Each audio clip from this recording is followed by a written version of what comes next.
Our recovery from the COVID-19 recession has significantly surpassed Canada's recovery from the 2008 recession.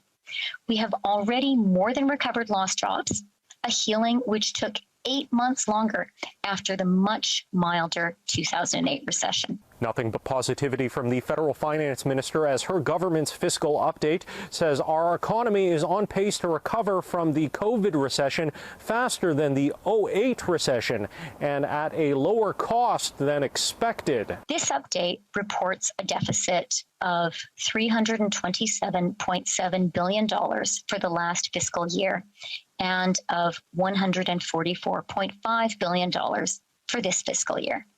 This compares favorably to our forecast of $354.2 billion and $154.7 billion, respectively, in the April budget. This comes just one day after Freeland and Bank of Canada Governor Tiv Macklem announced inflation would remain a priority for Canada, with the target staying at 2%. The fiscal update includes $50 billion to expand Canadian ports, aimed at bringing down inflation by easing supply chain woes. But Conservatives say the Liberals aren't seeing the situation families are facing. Inflation is expected to soon surpass 5%, a 30-year high. And the Bank of Canada is warning it will remain high through much of next year. Families will pay another $1,000 for groceries next year. Housing and gas prices are up by over 30%. Half of young Canadians are giving up on the dream of ever being able to own their own home. The update also shows Canada is preparing for COVID to be here for the long haul. Funding for travel vaccine mandates extends into 2023, and there's funding for schools and small businesses to improve air ventilation.